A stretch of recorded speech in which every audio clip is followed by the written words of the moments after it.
Welcome everyone. Taking a look at the menu, it looks like today's special is more film! In all seriousness, I'm sorry if you don't much care for these shorter videos, but with the time it takes to create a full-blown video essay, especially with school having started back up, putting these ones out is the only way my channel can grow. I mean, it's not like that was happening either way, but just in case, you know? Anyways, enough of that boring crap, let's get into the review. 2017's remake of 1990's adaptation of 1986's It by Stephen King, which was also adapted into a 1990 miniseries, was an excellent film. You know, I could have just said it was a Warner Bros. Movie.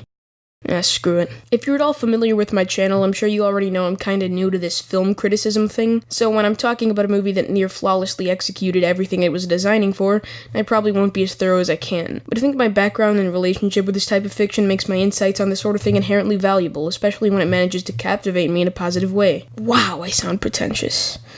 Fashionably. Anyways, a little bit of context for that. I'm someone who tends to avoid horror films and most horror media in general. Because I grew up with YouTube and the internet, I was exposed to a lot of that sort of thing at random times throughout my childhood, which led to me developing a few irrational phobias that still occasionally seize me with anxiety and paranoia now. So when I heard I was going to be seeing It, a movie that I knew was designed to terrify me, I was kind of excited, but mostly apprehensive. I had no idea I would walk out of the theater feeling genuinely happy and satisfied with the movie. The opening scene does a great job of setting the expectation for how delicately the movie would go on to balance suspense and horror. It also cleverly sets up two ideas that have an important impact on the decisions made by some characters later on. From then on, each act of the movie sandwiches comedy and tragedy to give the audience time to breathe, which is something I think all horror movies should strive to achieve in their own way. In this case, I think it works exceptionally well. The beginning of the first act introduces us to the main characters and establishes a few side antagonists that continue to come up in plot points for the rest of the film. Comedy is played up out of the group of friends constantly snarking at each other, as well as a nerdy introvert being a screw-up. You gotta have that relatability factor. The middle of the acts consisted of scene after scene of well-timed and well-executed horror. The only thing that irked me about these scenes were the stock audio cues that no horror film seems to be able to resist. Then the act ends with lighter scenes consisting of more fleshed-out dialogue between the now-established character cast. Get some more comedy and a setup for their plan going forward. Each act follows a similar structure with slight tonal and contextual adjustments depending on what's going on in the story, of course. The story also gets extra points for giving each individual character arcs that are all interesting in and of themselves. So yeah, I thought the movie was pretty good. My only important gripe is that it kind of starts to get less scary as it goes on. The main reason for that is because we eventually learn what it is and how to defeat it. But if you take into account that this is an adaptation, I don't even think that's a criticism I can justifiably apply to the movie itself, so it gets a pass for that. I think I'm gonna give this one a 9 out of 10. The only reason it doesn't get a perfect score is because of those audio cues.